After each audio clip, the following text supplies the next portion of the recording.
계시록 1장 8절 말씀 우리가 함께 읽겠습니다.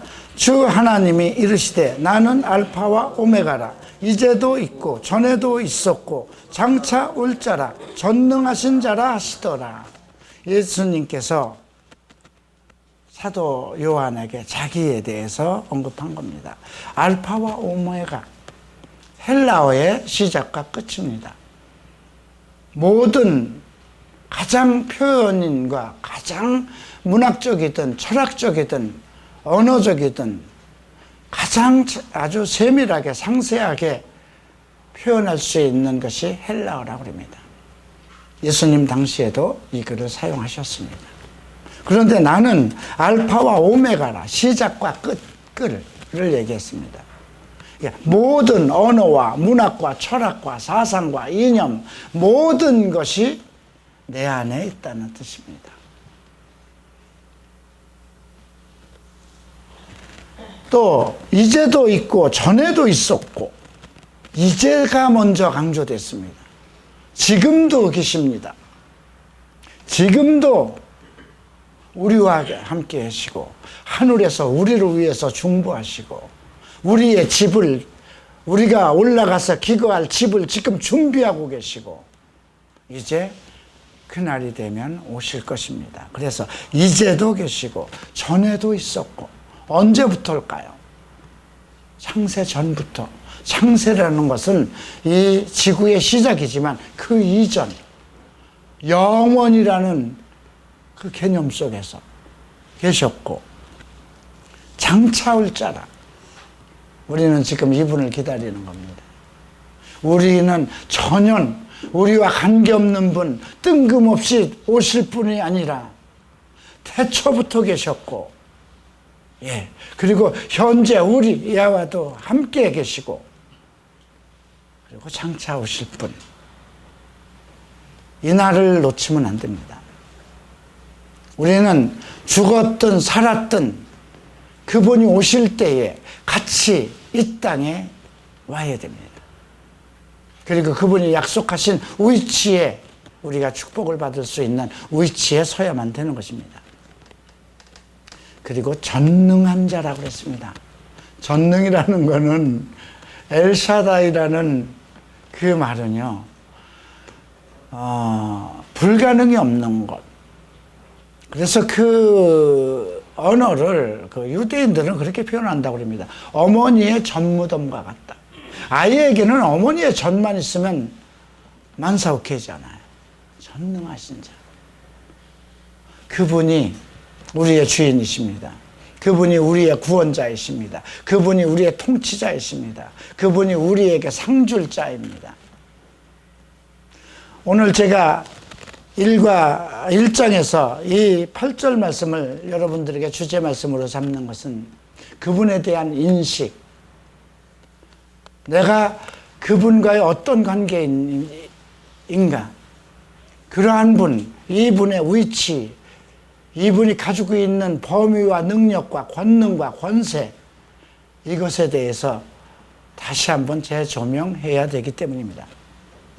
자, 오늘 우리가 1장을 두 번에 나누어서 우리가 공부할 건데요. 오늘 우리가 공부해야 될 것은 1절에 나오는 예수 그리스도의 계시라는 것입니다. 계시가 무엇일까요? 헬라어는 아포칼립시스라고 합니다. 이건 베일을 벗긴다는 뜻입니다. 동상의 제막을 하는 것과 마찬가지입니다. 우리는 알지 못하는 어떤 것이, 알 수 없는 그런 것이 우리 앞에 베일을 벗겨진다는 것입니다. 그래서 우리가 많은 사람들이 계시록을 생각할 때, 이거는 알 수 없는 거야. 이것은 건드리면 안 돼. 저건 이단들이나 하는 거야. 잘못하면 이단에 빠지는 거야. 이런 공포심을 갖습니다. 너무 어려운 거야. 물론 어려울 것입니다. 계시기 때문에. 그러나 이 계시를 천사를 통해서 요한에게 보였고 일일이 다 설명을 했고 성경 전체에서 마지막 요한 계시록을 위해서 집중적으로 가르쳤던 것입니다. 창세기부터 모든 예언자들을 통해서 이 앞으로 이 예수 그리스도가 이 땅에 와서 그의 나라를 만드는 모든 것을 위한 준비는 창세기부터 사도들까지 이어진 모든 성경입니다. 그렇기 때문에 이 성경이 그렇게 어렵지 않다는 것입니다. 알게 하셨다는 것입니다. 자, 예수 그리스도의 계시다. 이는 하나님이 그에게 주사 반드시 속히 일어날 일들을 그 종들에게 보이시려고 그의 천사를 그 종 요한에게 보내어 알게 하신 것이다. 매우 세밀하게 기록되어 있어요. 예. 하나님이 그에게 주어서 반드시 속히 일어날 일들, 반드시 이 땅에서 반드시 일어날 일들을 그 종들에게 보이시려고. 우리는 모두 예수 그리스도의 종된 자들입니다. 예수 그리스도의 제자된 사람들입니다. 예수 그리스도의 형제된 사람들입니다. 그래서 그 천사를 그 종 요한에게 보내어 알게 하신 것이라. 요한에게 일부러 하나님께서 천사를 그에게 보내서, 사도 요한에게 보내서 알게 하셨습니다. 요한은 누굴까요? 세베대의 아들입니다. 그의 형은 야고보입니다. 베드로가 안드레와 함께 부름을 받았듯이 세베대의 아들은 야고보 형제 둘이 그물을 깁다가 부름을 받았습니다.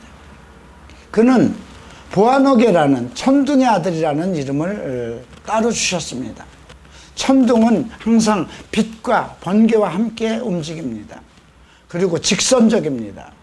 그리고 즉각적인 행동을 합니다.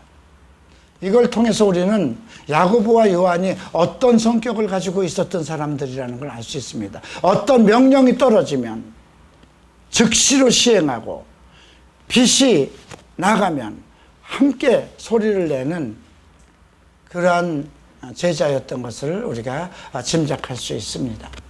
야고보는 그 애굽의 로마의 어떤 핍박 속에 초대교회가 큰 문제가 생기게 되었어요. 다 정말 핍박을 받을 때 제일 먼저 순교당했습니다. 그때 만약에 야고보가 순교를 당하지 않았다면 초대교회는 뿔뿔이 헤어지고 말았을 것입니다. 그러나 야고보가 먼저 순교당함으로 인해서 사도들이 결집하고 이스라엘의 그 많은 크리스찬들이 결집하기 시작했고, 그리고 외부로 나가서 이제 복음을 전하기 시작했던 것입니다. 그리고 사도 요한은 다른 사도들이 다 순교를 당할 때도 제외되고 마지막까지 지킴을 받았습니다. 그는 그냥 기름감아 끓는 물 속에 넣었는데도 죽지 않았다고 합니다. 왜 그랬을까요? 하나님께서 그를 이 계시록을 기록하게 해서 이제 모든 사람들에게 이 장차 하나님이 통치하실 예수 그리스도의 나라가 어떻게 전개될 것이고 이것을 알리기 위해서입니다. 그래서 우리가 이 계시록의 내용을 읽을 때 반드시 속히 될 일이라는 것입니다.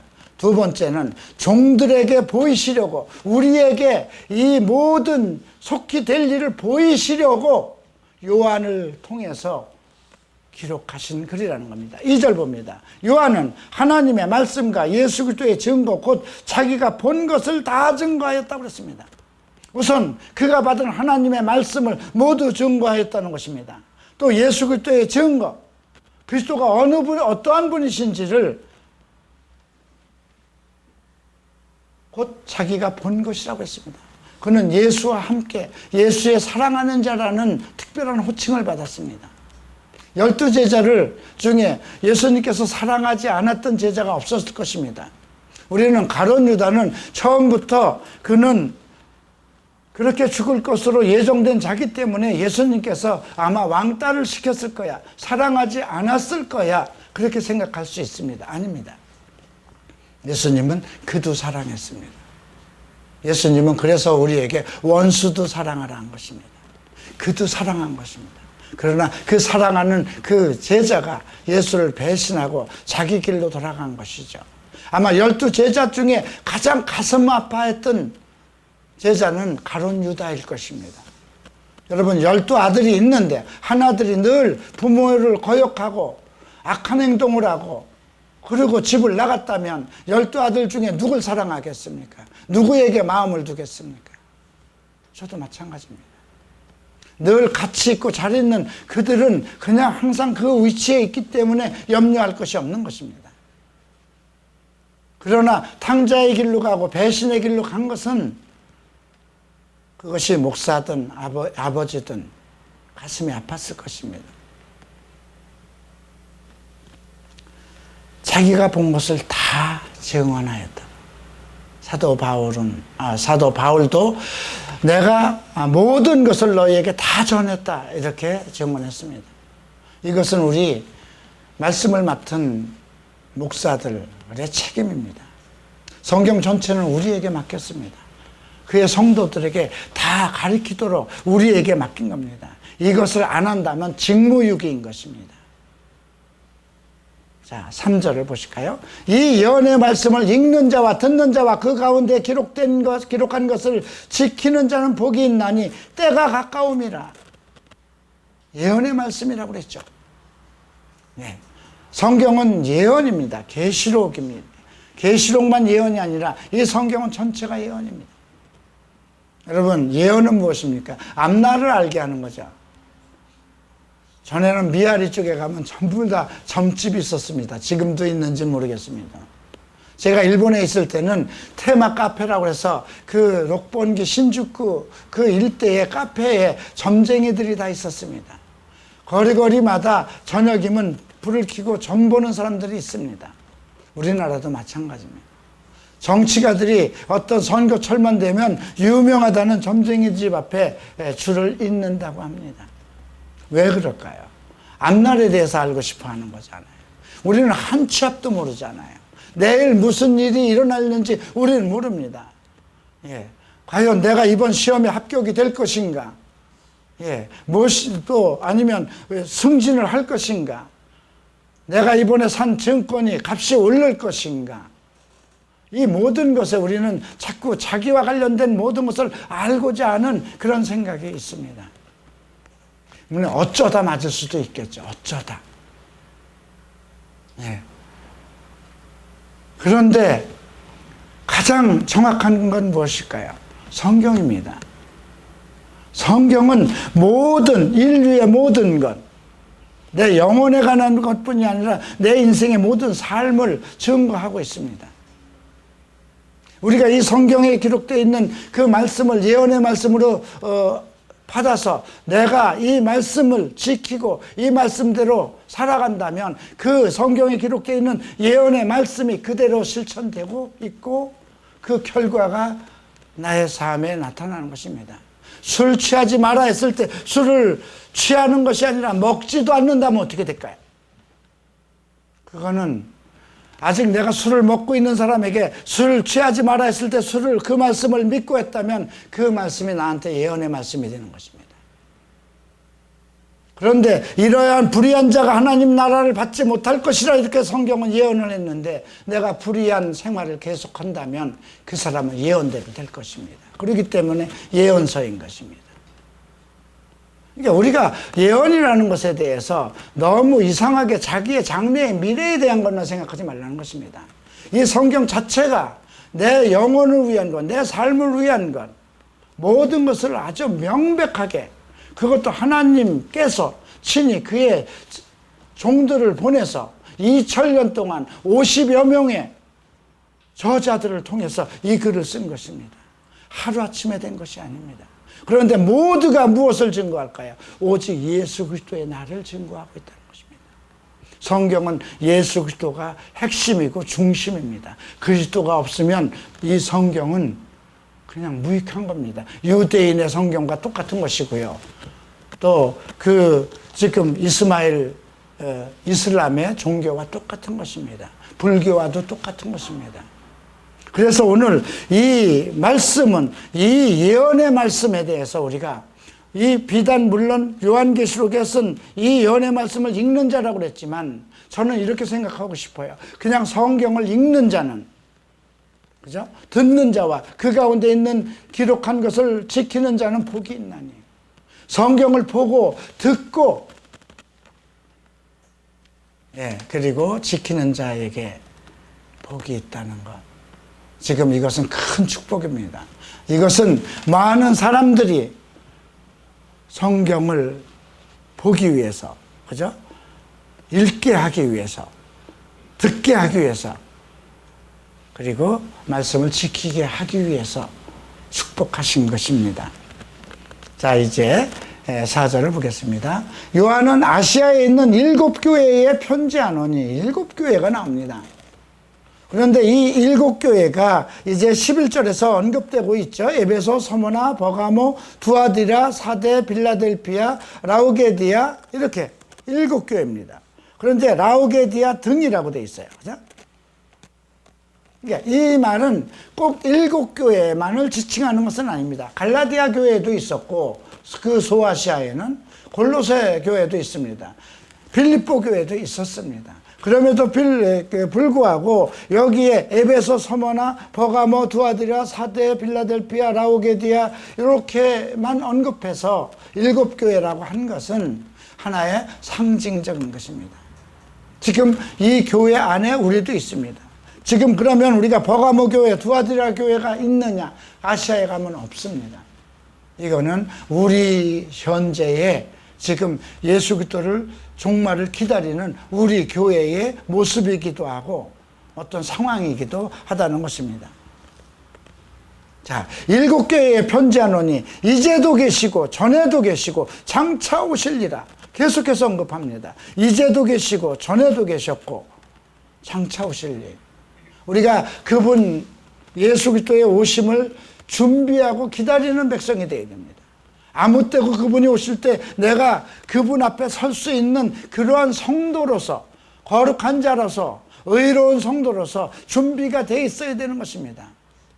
어느 날이라고 정해 있다면 실컷 놀다 그 날짜에 가서 내가 깨끗하게 하고 정하고 회개해도 되겠지만, 주님은 언제 오실지 아버지의 권한에 두셨다는 겁니다. 아들도 모르고 천사도 모른다는 거죠. 왜 그렇게 하셨을까요? 모두가 평상시에 거룩하고 의로운 성도의 삶을 살게 하기 위한 것입니다. 우리가 장차 오실 그 앞에, 우리가 그 앞에 도달해야 되는 것입니다. 이제 예수께서 모든 이 세상의 일을 끝내시고 주님이 계획하신 그 날에 오시면 우리는 그와 함께 이 땅에서 천년왕국의 축복을 누려야 되는 것입니다. 천년이라는 것을 어떻게 살 수 있을까요? 우리는 그때 모두 지금 그리스도께서 변해서 부활하셨던 그와 같은 부활의 영체로 바뀌어서 이 땅에서 정말 어떤 슬픔, 고통, 아픔, 먹고 입고 하는 그런 노력, 그거와 관계없이 천년 동안을 살게 될 것이라는 것입니다. 그래서 요한은 아시아에 있는 7교회에 편지하노니 이제도 계시고 전에도 계셨고 장차 오실 이와 그의 보좌 앞에 있는 7영이라고 그랬습니다. 7영은 무엇일까요? 왜 7이라는 숫자를 썼을까요? 왜 7교회라고 그랬을까요? 소아시아에 있는 교회가 7교회도 아닌데, 그것보다 훨씬 더 많은데 왜 7이라는 숫자를 썼을까요? 왜 여기 7영이라고 그랬을까요? 하나님의 영은 7영밖에 없을까요? 저는 그렇다고 생각하지 않습니다. 7이라는 숫자는 하나님의 완전한 겁니다. 온전과 완전을 증거하는 것입니다. 그래서 하나님의 완전 숫자입니다. 더 이상도 없고 덜도 없고 부족함이 없고. 예. 자, 또 충성된 증인으로 죽은 자들 가운데서 먼저 나신 자, 충성된 증인. 그분은 하나님께 충성된 자였습니다. 예. 충성된 종, 예수 그리스도가 하나님의 아들이었잖아요. 창조자였잖아요. 성부, 성자, 성령, 삼위 하나님이잖아요. 그런데 그는 종으로서 섬겼다는 것입니다. 무엇을 위해서? 하나님이 구원하시고자 하는 하나님의 사람들을 위해서. 하나님께서 구원하셔서 영광받고자 하는 그들을 구원하기 위해서 충실한 종으로서 헌신하시고 봉사하셨죠. 정인이라는 단어는 말투스입니다. 헬라어 말투스는 순교를 따릅니다. 그래서 영어에서의 순교, 말투스도 여기에서 파생된 단어이기도 합니다. 그러니까 충성된 증인이라는 것은 그리스도가 그랬기 때문에 그의 종된 자들은, 예수 그리스도를 섬기는 자들은 다 그 위치에 있어야 됩니다. 늘 이 말씀을 볼 때마다 나는 무엇을 하고 있는가? 얼마나 게으르고 얼마나 자기 마음대로고 내 감정대로고 이런 걸 생각했을 때, 종이라는 건 감정이 없는 것입니다. 자기 이상도 없는 것입니다. 종은 뭐든 시키는 대로 해야 되는 것입니다. 자기 이상대로 살아가는 게 종은 아닙니다. 자기 감정대로 살아갈 수도 없습니다. 그래서 종에게는 신발이 없습니다. 내가 갈 길이 없다는 것입니다. 그래서 내가 길이요 진리요 생명이니 이렇게 말씀하신 것은 우리에게, 그의 종된 자들이 그런 삶을 살아야 된다는 것입니다. 죽은 자들에게 가운데서 먼저 나셨다는 것은 우선순위를 얘기하는 것입니다. 첫째가 되었다는 뜻이 아니라 우선순위. 이것은 고린도전서 15장에서도 나옵니다. 먼저 부활하신 분, 그죠? 그 다음에 붙은 자들, 그 나중에 이제 이 땅을 다 하나님 앞에 바칠 때에 있었던 그 일까지도 바울은 언급하고 있는데요. 이것은 탁월한 것을 얘기합니다. 그 죽은 자 가운데서 정말 처음 1차적으로 우선순위로 탁월하게. 그러니까 우리가 생각할 때는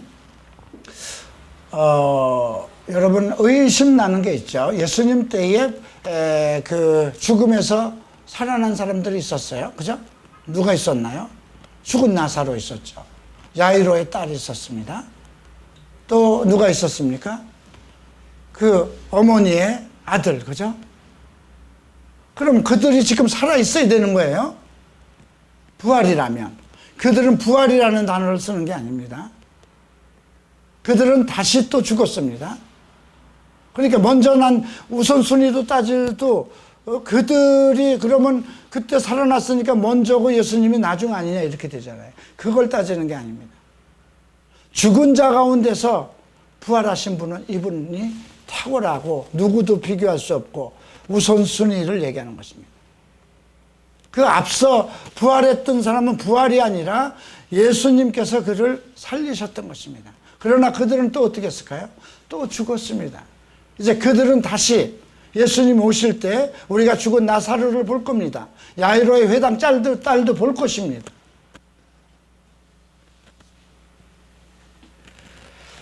자, 이제 계속해서 보실까요? 땅의 임금들의 머리가 되신 예수 그리스도로 말미암아 은혜와 평강이 너희에게 있기를 원하노라. 우리를 사랑하사 그의 피로 우리 죄에서 우리를 해방하시고, 땅의 임금들, 땅의 왕들, 만군의 왕이죠.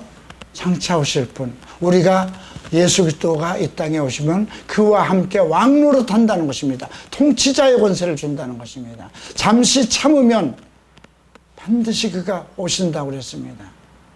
그래서 불의한 자가 하나님 나라를 못 들어간다는 것은 매우 불행한 것입니다.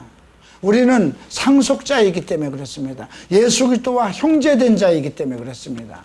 그래서 바울은 로마서 8장 17절에서 자녀면 상속자이니 예수 그리스도와 함께된 공동 상속자니 우리가 그의 영광을, 그 장차 올 영광을 얻기 위해서, 받기 위해서 잠시 고난도 받아야 될 거 아니냐? 조금 덜 먹으면 어떻습니까? 조금 추운 데서 자면 어떻겠습니까? 아구다툼하고 그렇게 모아서 정말 좋은 아파트에서 살아서 그것을 다 가져갈 것도 뭐 아니고 자식들이 지키지도 못합니다. 그냥 내게 하나님 안에서 평안히 먹고 살 것이 있으면, 몸이 건강하고 내 자녀들이 다 잘 되고 하나님의 나를 기대하면서 부족함 없이 남들을 돕고 살 수 있으면 그게 복이 아니겠습니까? 그런데 그냥 남보다 지기 싫어서 엄청난 그 재산을 모으기 위해서 밤낮 가리지 않고 주의 날보다도 돈을 앞서서 달려가야 되고, 내 명예를 위해서 교회보다도 앞서서 달려가야 되고 하는 이 상황에 있는 사람들이 불의한 자가 아니겠습니까?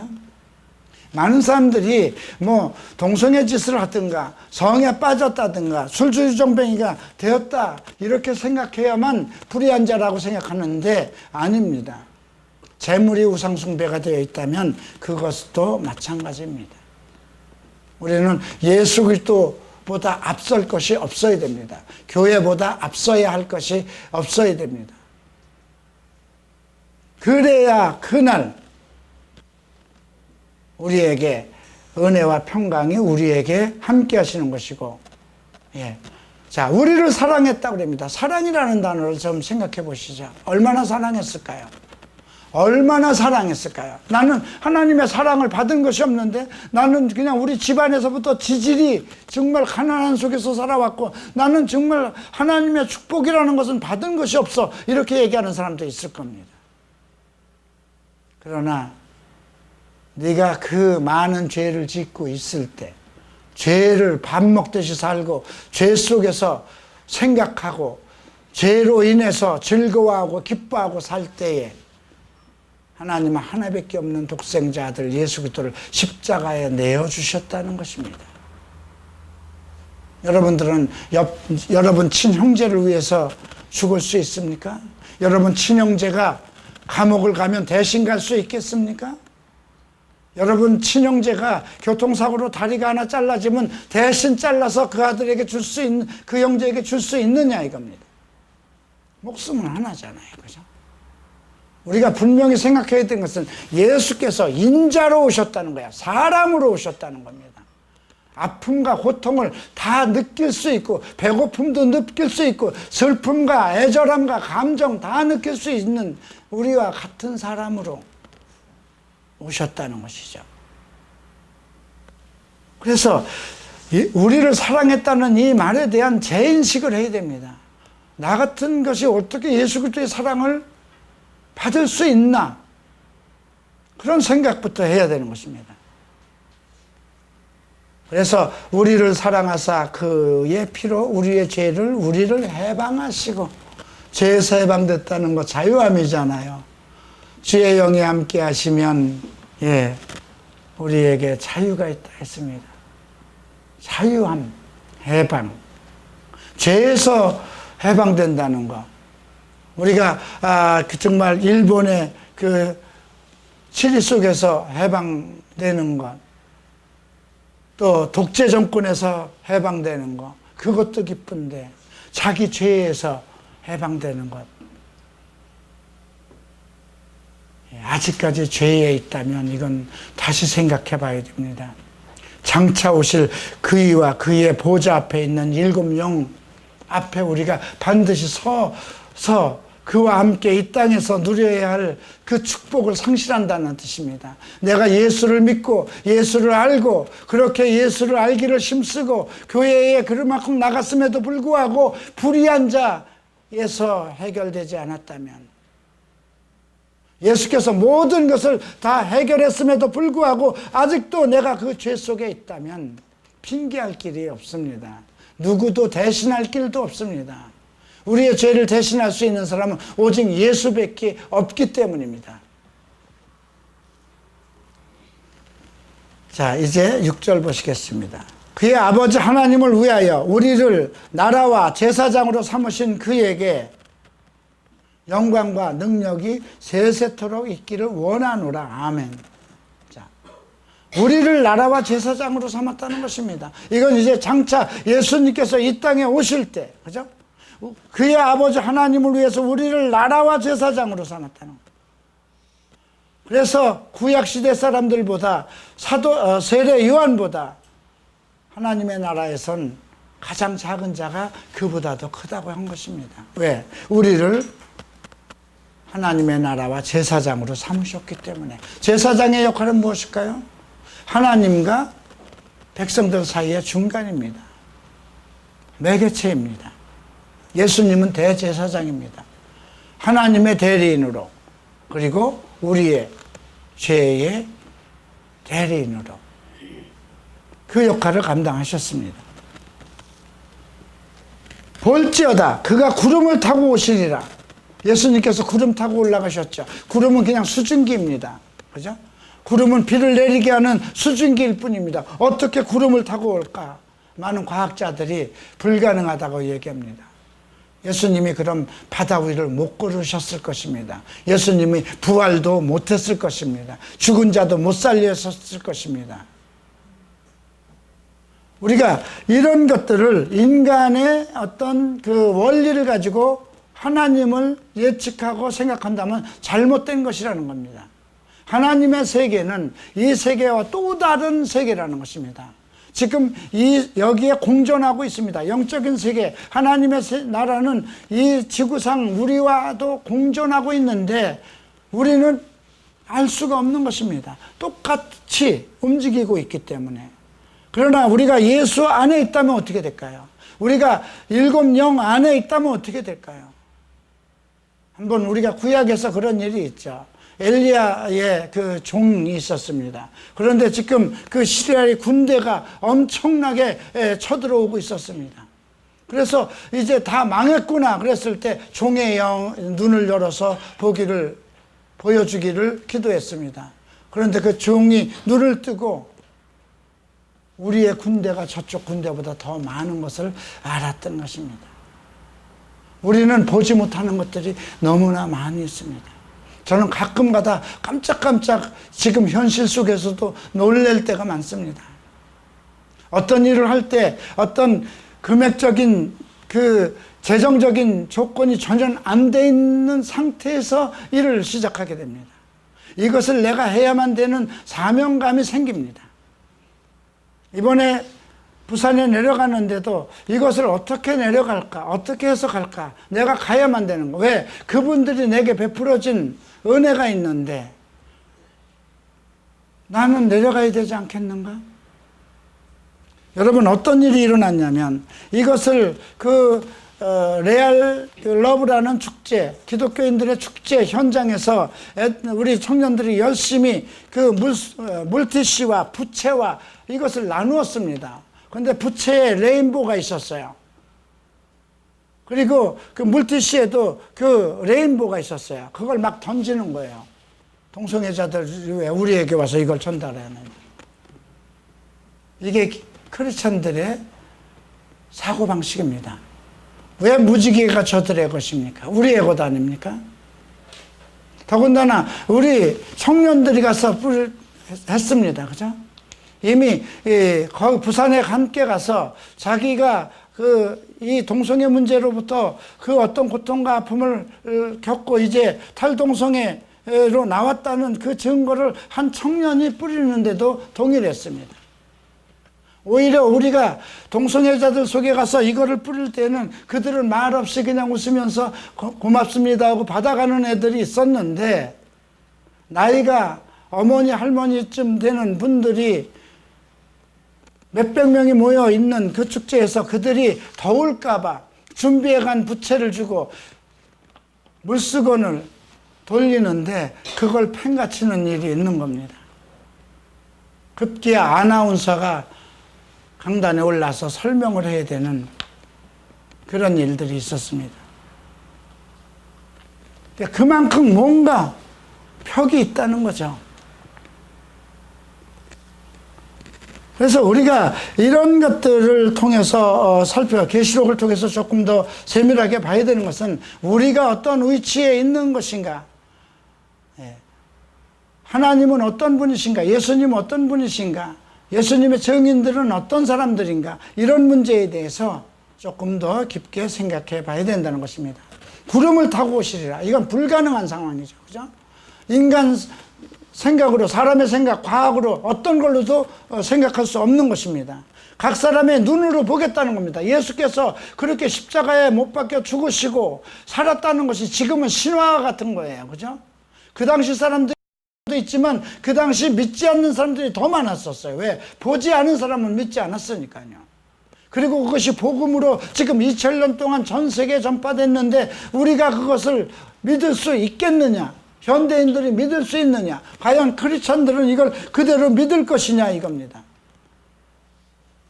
그러나 성경에 기록된 대로 그분은 구름을 타고 오실 것입니다. 저는 그렇게 믿습니다. 어느 것을 믿어야 될까요? 나를 축복하기 위해서 오신다는데 그 구름을 타고 오기 때문에 못 온다. 이렇게 그건 말이 아니잖아요. 그죠? 그분은 이 땅의 주인이요, 이 세상의 주인으로서 이 땅에 오셔서 우리와 함께 1000년 동안 이 땅의 왕으로 우리와 함께 사실 뿐인데 그분이 구름을 타고 오는 것은 불가능하기 때문에 이것은 거짓이다 이렇게 생각한다면 그건 참 어리석은 크리스찬입니다. 각 사람의 눈이 그를 보겠고 그를 찌른 자들도 볼 것이요 땅에 있는 모든 족속이 그로 말미암아 애곡하리라 했습니다. 자, 그를 찌른 자들, 이거는 스가랴 선지자도 얘기를 했습니다. 내 옆구리에 있는 상처는 무엇이냐? 예, 그분 그리고 그를 찌른 자를 볼 것이다 이렇게 스가랴 선지자도 예언을 했습니다. 그를 찌른 자 누굴까요? 유대인들이기도 하고요, 로마 사람이기도 합니다. 이 지구는 둘로 나눌 수 있습니다. 유대인과 이방인입니다. 이방인의 대표로 로마입니다. 그렇기 때문에 전 세계 모든 민족들이 다 본다는 것입니다. 땅에 있는 모든 족속이라고 그랬어요. 그러니까 우리도 볼 겁니다. 대한민국 사람도 볼 것이고 일본 사람도 볼 것이고 지금 오지에 있는 아주 작은 섬나라에 있는 사람도 볼 것입니다. 모든 족속이 그로 말미암아 애곡하리니 그러하리라. 아멘. 지금 위에서 6절과 7절에선 계속해서 아멘 아멘, 이건 확실히 그렇게 될 것이라고 도장을 찍어두는 것입니다. 마지막 절 봅니다. 우리 하나님이 이르시되 나는 알파와 오메가다. 네. 이제도 있고 전에도 있었고 장차 올 자요 전능하신 자라. 이것이 불가능한 일이 없을 것이라는 것입니다. 이대로 될 것이라는 것입니다. 사랑하는 성도 여러분, 계시록은 어렵지 않습니다. 충분히 이해가 가능한 겁니다. 네, 계시록을 이해하는 데는 여러 가지 방법이 있다고 얘기합니다. 역사적으로 읽어야 된다고 합니다. 과거의 역사 속에서 핍박을 받던 그 역사라고 얘기를 합니다. 그러나 계시록은 역사적으로 순서대로 기록되어 있지 않습니다. 또 어떤 학자들은 영적으로 해석해야 된다고 합니다. 아닙니다. 영적으로 해석하면 각자의 영대로 하기 때문에 다 달라질 것입니다. 그래서 미래의 해석법을 취합니다. 미래 장차 이 일이 되어가지는 대로. 다니엘도 그래서 우리가 각 사람이 왕래가 빨라지고 각 사람들의 지혜를 더할 것이라고 했습니다. 오늘 이 시대에 우리는 충분히 계시록을 이해할 수 있고 깨달을 수 있고, 그리고 이 계시록을 우리가 공부해야 되는 것은 그분을 맞이하기 위해서입니다.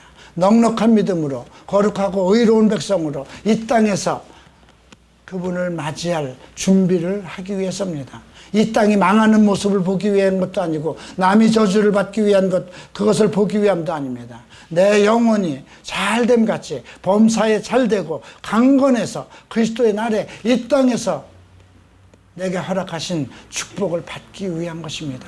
그래서 우리는 이것을 읽어야 되고 이것을 들어야 되고, 그리고 여기에 기록되어 있는 말씀을 지켜야 되는 것입니다.